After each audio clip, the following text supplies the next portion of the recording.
America Now, there are reports of an explosion at the Pentagon being passed over Fox News. Additional reports of airplanes crashing on the 395 in Washington, D.C., the White House being evacuated. Of course, the president is not in Washington, D.C. at this point. Obviously, the nation going into high and full alert as it is under attack in many places in an extraordinary coordination of assaults on the most visible landmarks in the country. Thousands of people trapped inside burning towers in lower Manhattan. Obvious prayers for that. That was 20 years ago, America. Good morning. I'm Hugh Hewitt. Morning glory to everyone. 20 years ago, I was on the air on the West Coast from 6 to 9 in the morning, which meant during the attacks. I'll play parts of that for you in the show ahead. But first, I'm joined from Afghanistan by Susannah George of the Washington Post. 20 years later, as we look back at 9/11, I could not believe that we would be where we are in Afghanistan today. Good morning, Susannah. Welcome to the Hugh Hewitt Show. Thank you for joining me. Good morning. Where are you? Can you tell us where you are in Kabul? I'm in central Kabul, which has been the scene over the past week or so of protests, many led by women demanding their rights and pushing back against Taliban rule in the country. Now, you chose to stay even when Fred Ryan exited most of the Post staff. Are you supported by a large staff of friendly Afghans? Are they keeping you safe? I'm working with great people. I obviously miss my colleagues very, very much, especially at this point in time. This really important time in Afghanistan's history. We had worked together really closely over the past 2 years, and it feels very lonely to be back in Afghanistan without them, I have to say. Well, I salute your courage for remaining and giving us eyewitness accounts every day. Thank you very much for that. Susannah, do you have a minimum number of American passport holders that you know want to get out of the country? I don't have that number. I know anecdotally of some people who are American passport holders who are still trying to get out of the country. And it appears that these efforts are back up and running, possibly on a daily basis. They're not being called evacuation flights, but yesterday, some 200 dual nationals, these are Afghans who held American passports as well as Afghan passports. There are also people who held British passports among the group, were able to leave the country on a chartered flight yesterday, and today I believe that there are plans for a similar flight. The Qataris who I've spoken to who are helping organize this effort says they hope that this is going to become a regular occurrence and that international commercial flights will start up in just a few days, and these chartered planes won't be necessary anymore. To me, the key thing is those who have an American passport, whether or not they can leave easily. That hasn't been the case until yesterday when some did get out. And I don't try and categorize people as LPRs or dual national. I just want to know if they've got an American passport, can they get out? Do you know of any American passport holders who are afraid to come out into the streets and are avoiding contact with anyone? Yeah, I know a lot of people who are too scared to leave their homes right now. I know that there are some people who are, on this list to be evacuated who are not getting the right information from the State Department, who've been waiting for weeks now to get the green light to come to a certain place where they can then board buses and go to the airport in a secure convoy that's coordinated with the Taliban so that they have safe passage. And yeah, I know a lot of people who are on those lists, but they're too scared to leave their homes without 100% assurance that they will be quickly moved out of the country after leaving their homes, because just stepping out onto the street they feel like is too big of a risk right now. Not surprisingly, Susannah, you've zeroed in on what to me is the major question. I watch people at podiums say that we have lists and we're in constant contact with a handful of Americans, Jen Psaki said yesterday. I don't think that's a handful. I don't think they're in contact with everyone. What is your degree of confidence of states' full grasp of the situation of the Americans who hold passports on the ground in Kabul and throughout the country, by the way, Herat, Kandahar, etc.? What I can tell you is that from the people who I've spoken to, and again, this is anecdotal evidence. I have not spoken to every single American passport holder who's still in Afghanistan. From what I've heard from speaking to people is that it's really hit or miss. Some people have, they'll receive a call, but the information will be incomplete about where to go. Other people haven't received a call at all, even though they've submitted all of their information and supposedly are on a list. It's not as, from what I've heard, it does not sound like a very well-oiled machine. But what I do know is that these continued efforts to get Americans out of the country are ongoing. They are getting a lot of attention from officials in Washington, D.C., all the way up to the highest levels, and they remain a top priority. The execution has just not been what a lot of people had hoped. Are you aware of anyone who's been abducted or disappeared who's an American passport holder? That I'm not aware of specifically, but there have been a series of abductions, of targeted killings, of house-to-house searches. These especially have spiked since these protests have sprung up in Kabul. After the protests became violent, one of the ways that protesters say that the Taliban have pushed back against the demonstrations is by targeting protesters and the neighborhoods that they come from with house-to-house searches.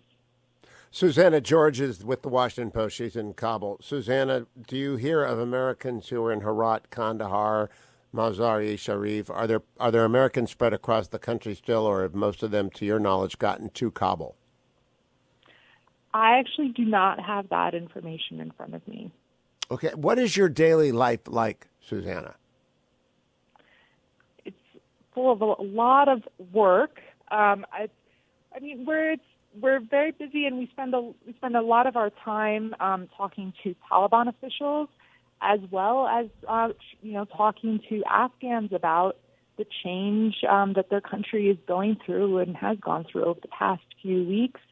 Right now, we have incredible freedom of movement. We're able to move around the city very easily. If we are stopped at checkpoints, it just takes a quick look at my press badge, and we're waved through.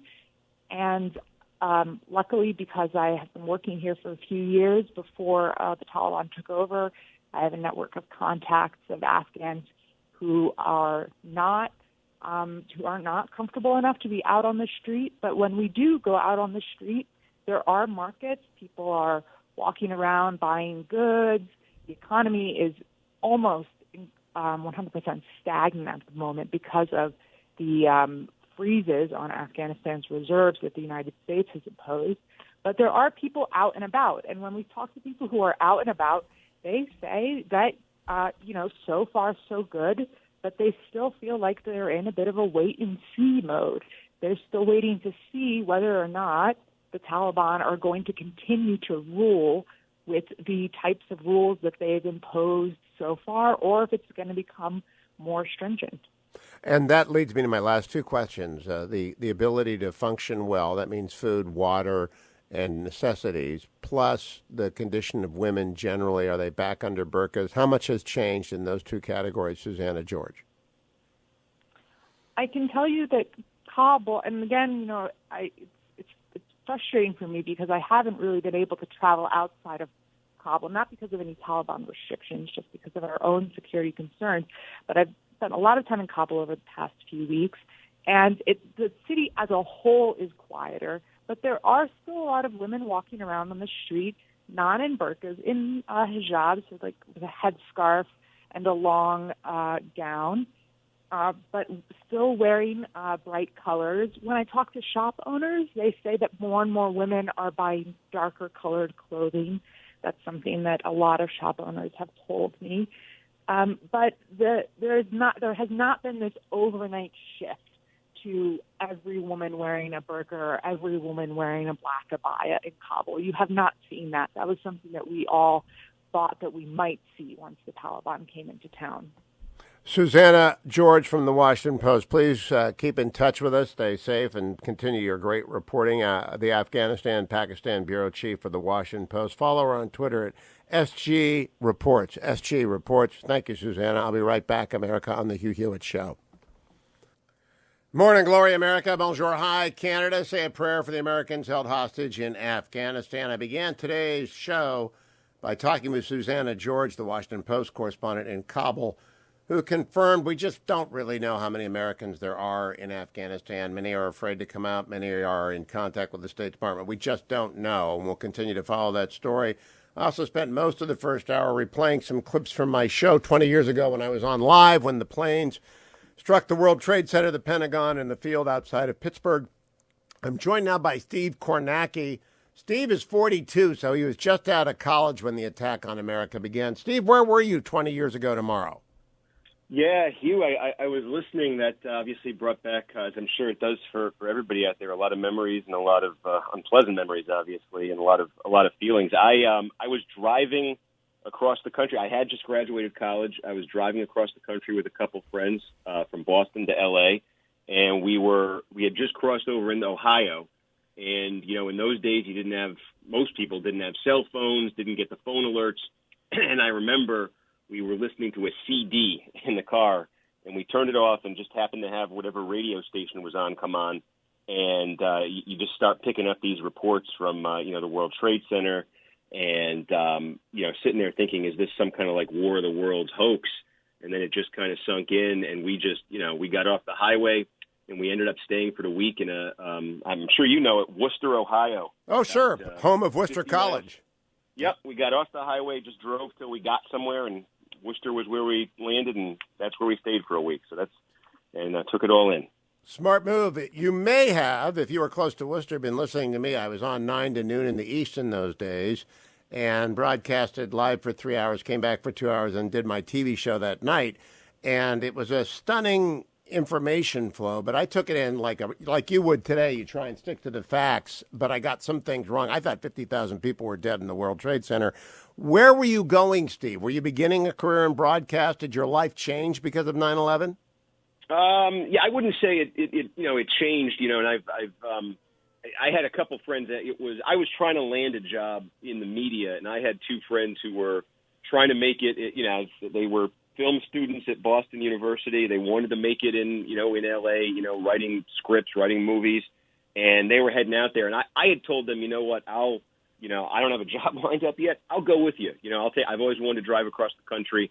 I'll take the drive. I'll see what it's like out there. I'll probably come back myself. That was my plan. So I ended up staying out there, for a few months with them, and came back and grew up and got serious about my life. Well, that's about an 11-hour drive from Boston to Worcester, because you're doing it in June or you're doing it in September, so it's about 11 hours. The roads are okay. And then you would carry on.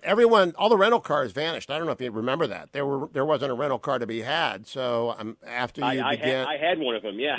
Yeah, they had just vanished from America. Steve, I want to talk to you about normal things, because part of my deal is America is getting back to normal, even though 20 years later we're leaving Afghanistan with our tail behind our legs and Americans trapped there.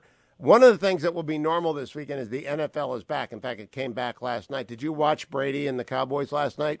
Oh, yeah. I mean, it was. You say get back to normal. I mean, how about that? Brady still going at 44, another, game-winning drive in the final minutes. Gronk back, fans back, great game. Hey, the Cowboys, Dak Prescott's back. There was a lot that kind of felt normal about that last night. 408 yards for Prescott. A very exciting game. Are you doing NFL Sunday night this year, Steve? Yeah, I think we're going to, do what we did last year, which is kind of pick it up. I'd say probably after Thanksgiving, with the playoff chase. So it's when it starts to come into focus and you're down to the final, half dozen games or so, and every game really has pretty clear implications. I think we'll be, as we do road to 270 in politics, we'll do road to the playoffs in the NFL. Well, aren't you doing at the start of the season odds on the Super Bowl, which I assume would put the Browns on the top of the board? Well, I am not for the NBC coverage, but I'm actually going to be on the a little plug here on the Today Show, 9 a.m. hour this morning, and we're going to look at the playoff odds, the Super Bowl odds for different teams. Your Browns with a 71% chance of making the playoffs. Can you live with the pressure? Well, that's not. It should be closer to 100% because of the Ravens' injuries. I don't know if you calculated that in. The Ravens, the poor guys. I hate the Ravens. I mean, really hate the Ravens. I hate the Steelers in a fun kind of way, but I really loathe the Ravens because they're my team. They took my team. Nevertheless, I don't wish what's happened to them on any club. I mean, 3-4 season-ending injuries. Mm-hmm. I don't know that I've ever seen anything like that, Steve. At the same position, too, running back just absolutely decimated. No, you're right. Baltimore, I'm just looking at the numbers in front of me here. Their playoff odds sitting at 60% right now, 8% to make the Super Bowl, 4% to win it. Hey, the Browns, 15% to make the Super Bowl. It's going to be I think you got something to cheer for there in Cleveland. I'm a Pats fan. I feel a lot better heading into 2021 than I did in 2020.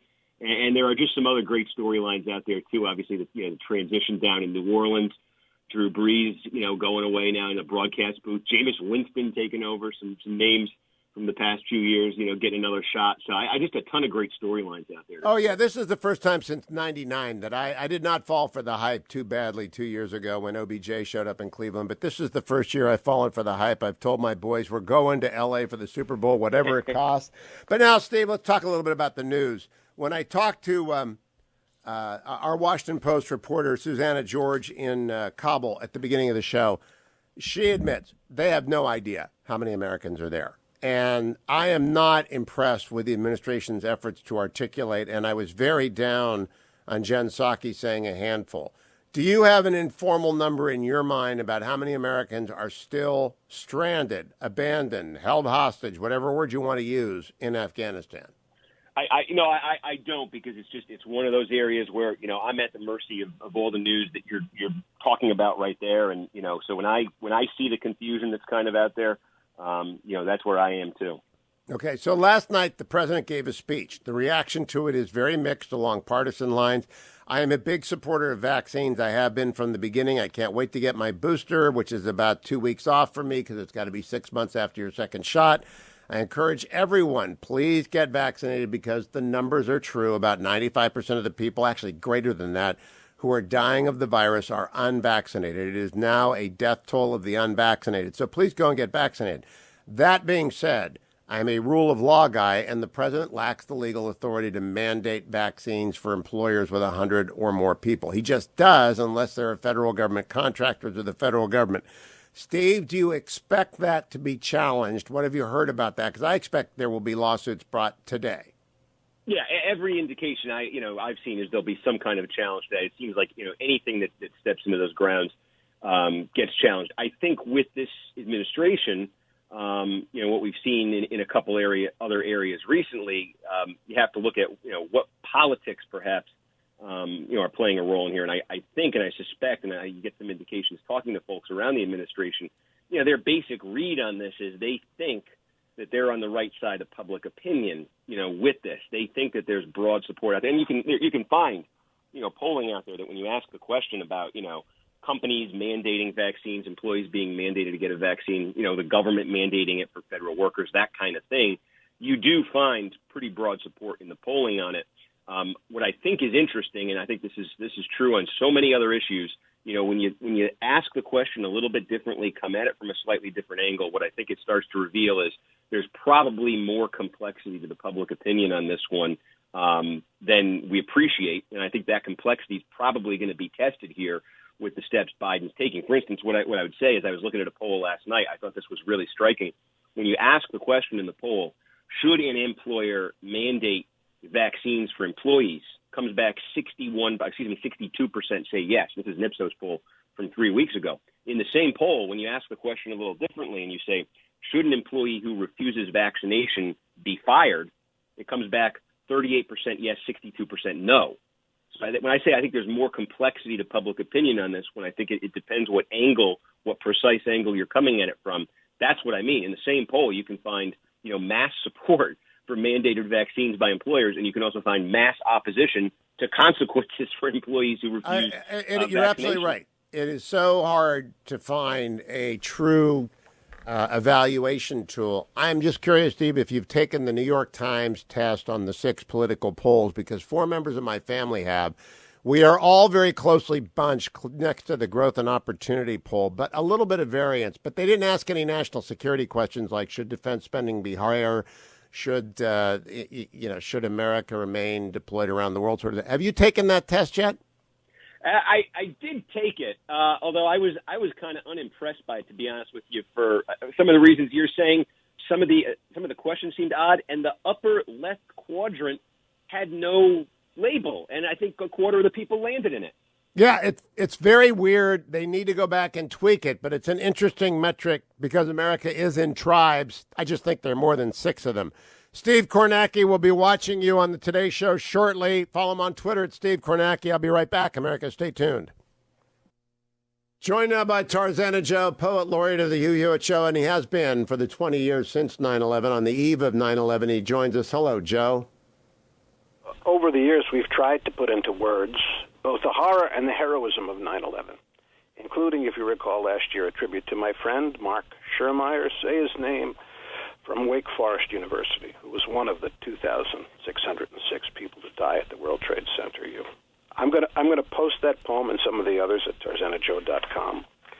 But today, in light of the date and current events, in just a few words, we'll try again. One day each year, we set aside to think about the day we cried. We grieve for the remembered dead that morning when their names are read. One night, we mourn as a collective and watch the wretched retrospective. But for some, it's not one day. The desert never goes away. The empty heart, the empty chair, the emptiness is always there.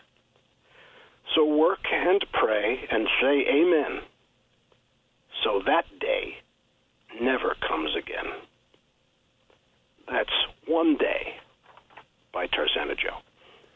I hope it never does come again. It's going to be an interesting weekend, Joe. I can't wait to see what you post over at TarzanaJoe.com. But I'm going to do segments today that have nothing to do with 9/11 because I think part of doing it right is not to be captive to it, even on a 20th or a 25th or a 50th or a 100th anniversary. What do you think about that? Oh, I think like the Challenger disaster, you keep going back into space. You keep going on living your life. You press on. Otherwise, the disaster wins. That's it. And it became a cliche to say, don't let the terrorists win. But I'm not afraid to say it. Don't let the terrorists win. And part of that is poetry from Tarzana Joe. And part of that would be you turning to a wedding commission today. So I hope someone commissions Tarzana Joe to go to work tomorrow by writing him at tarzanajoe@reagan.com. I mean, I really do hope we're back into normalcy. How goes the wedding business, Joe? It's slowly picking up. I think a lot of people aimed at September, so I was very busy the last 2 weeks. Poetry seems to be moving away, but we'll see. It's very surprising what happens. We'll be into the holiday party season soon. TarzanaJoe@reagan.com. And for today's poem, One Day, and all of the other 9/11 poetry, Joe's had a magnificent outpouring of that over the years. Head to TarzanaJoe.com. Thank you, Joe. Thank you, Hugh. I have one more clip to play from 20 years ago tomorrow. I was on live from 6 to 9 on the West Coast, 9 to noon on the East Coast, during the attack on America. So the entire show is posted over at my podcast, The Interview with Hugh Hewitt. So the last clip is I handed off the Salem Radio Network coverage of that terrible day to my friend Dennis Prager, cut number 32.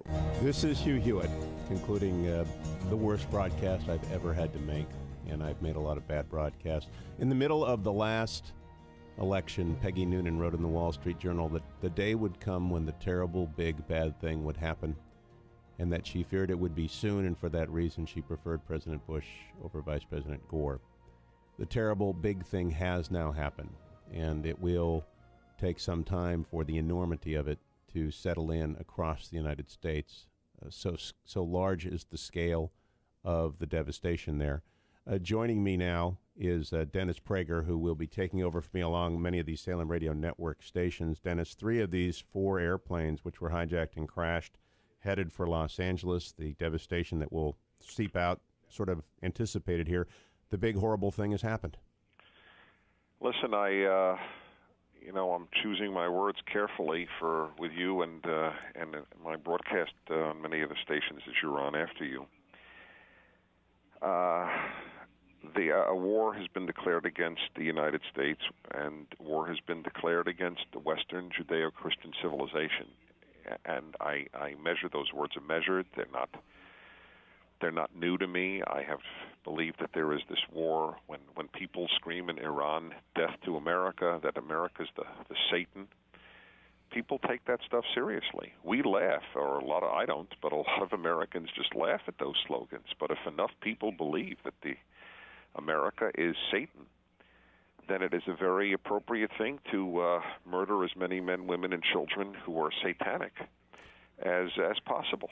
As I have come to expect from you, Dennis, you've underscored something I hadn't thought of. There will be rejoicing around the world today in some quarters. Of course, exactly. There will be celebrations and parades. That's right. And cheering. This is a national holiday in Tehran, in Sudan, among the Palestinians.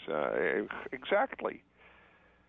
And as the Japanese general, what did he say?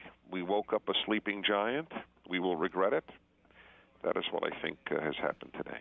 I agree with you. What do you do, Dennis? I have been on the air at times of tragedy before. There are always experts to talk to. I've talked to Frank Gaffney this morning. What are you going to do for 3 hours? I can talk to horrified people, and I'll tell you the fury is building. That's right. In the emails and in the phone calls. Well, it's in building in me. As I watched the Twin Towers this morning, I realized I was in delayed reaction. I had no reaction. I didn't understand what I was seeing. I was sure there was an error. You know, my psyche did not catch up with my eyes, and now my psyche is catching up with what my eyes saw, and the fury is building, and an appropriate fury. I mean.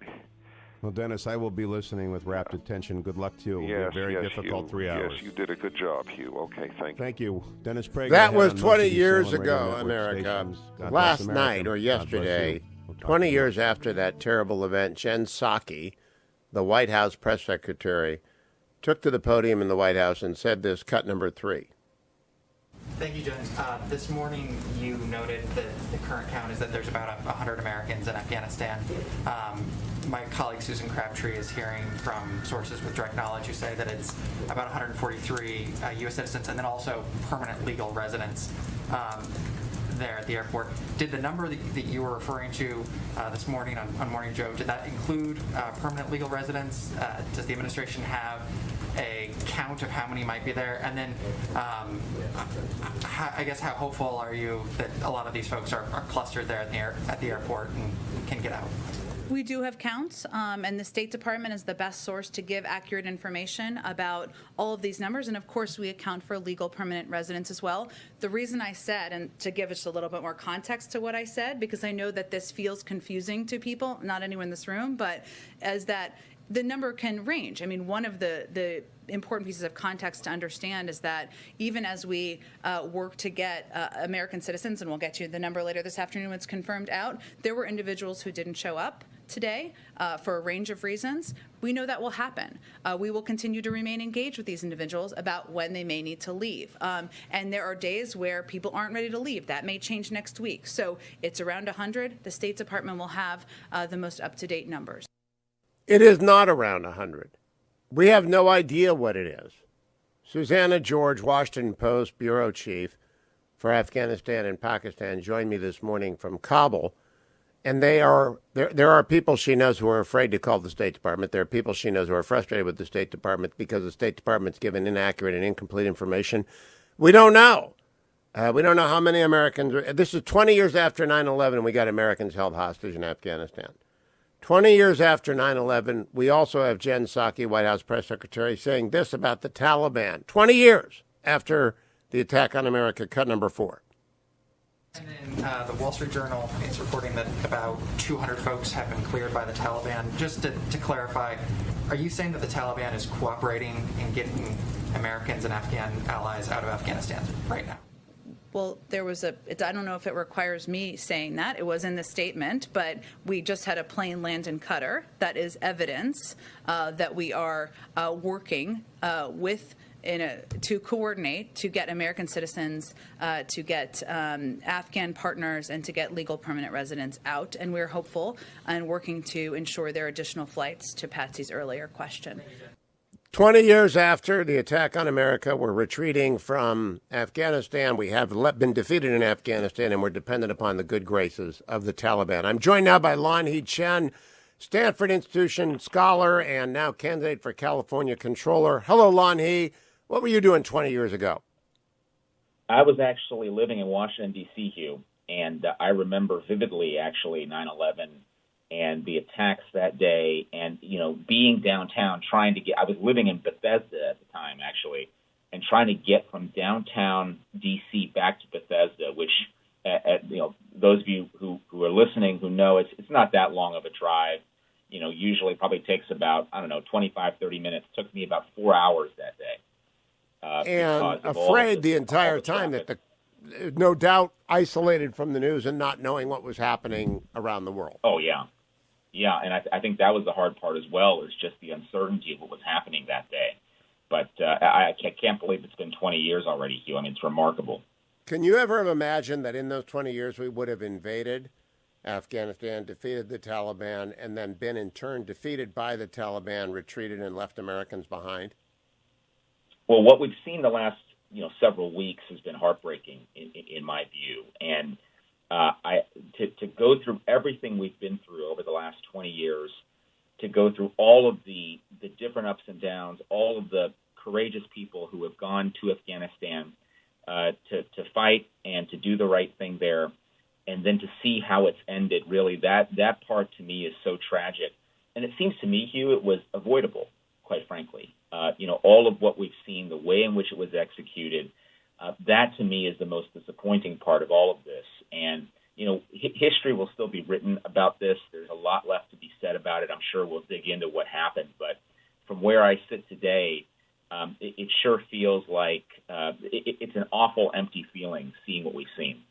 Now, Lanhee, you are running for controller in California. They have a recall election concluding next week. It's underway right now. I urge people to vote yes. I've endorsed Larry Elder in the second question. I'm afraid the YouTube Democrat's going to win if the Republicans scatter their votes around. I was originally going to stay on the sidelines because they're all good Republicans, but I don't want the YouTuber to win. What do you think has been the impact of this? And what do you think about Kamala Harris and Joe Biden campaigning in California in the middle of a hostage crisis in Afghanistan? Well, first of all, I think the most important thing about this recall election, we've always known that this was going to be about turnout. It was going to be about which side was more animated and energized. And so it is crucially important, to your point, Hugh, if people in California have ballots and they have not returned them, have not voted them yet, they need to do so, and they need to make their voices heard. I think it's absolutely clear that Gavin Newsom has mishandled a number of things in the state of California. And that's why this recall election is happening in the first place. You had millions of Californians who were demanding his recall. And of those millions who initially demanded his recall, there's been an effort by Democrats to frame this as a Republican recall. The reality is over 30% of people who submitted recall petitions in the first place were independents or Democrats. And so this is an effort that really is about Gavin Newsom's failed leadership.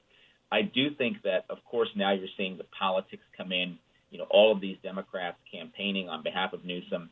He's bringing in all these people because he recognizes he's in deep trouble. And that's the only reason why you've got Barack Obama cutting ads for Gavin Newsom, why Kamala Harris has come out, why Joe Biden may come out. It seems to me that Biden and Harris both should focus on the challenges they've got in front of them, and there are many of them, rather than traveling all the way to California to try and save a guy who, frankly, as I noted, his leadership has been troubled during this time. Now, Lanhee, what is your website for people who want to get involved with sort of a progressive conservative, meaning a center-right conservative like I am? You're pro-vaccine, you're pro-getting the country back to work, you're pro-free enterprise and opportunity. What's the website? People should visit chenforcalifornia.com, CHENFOR California.com. I'm running for controller, which is the chief financial officer of the state of California. Lots of things that we can do to get the state in a better position fiscally, and that's really what I'm focused on, and that's why I'm running for this office. I think it starts, Hugh, with getting that part right, making sure that we're doing the basic blocking and tackling, helping people understand what does our state spend money on, how can we be more efficient, how can we do things better, how can we spend smarter, and that's why I'm running. I think you could really help the homeless problem a great deal with some fiscal oversight. Let me close by asking, you're a very good lawyer, Lanhee. People don't know this. He teaches at Stanford Law School. He's at the Hoover Institution. I am very pro-vaccine. I want to urge everyone, please get vaccinated. You're at risk if you don't. But I am also a constitutional law professor, and I believe the president acted unconstitutionally last night in mandating businesses to mandate vaccines when those businesses have no connection to the federal government. What do you think, Lanhee? I'm concerned about the executive overreach that we've seen. By the way, this is the problem we have with Gavin Newsom in California. Yes. It's the same problem we've had with the presidency as well, which is the overreach of executive power. And there are things that are meant for the legislative branch. There's policies that are meant for Congress to pass and for the president to sign. And I think there's any number of different things that fall into that category. There's no question in my mind, Hugh, people should get vaccinated. I think it's a good thing to do.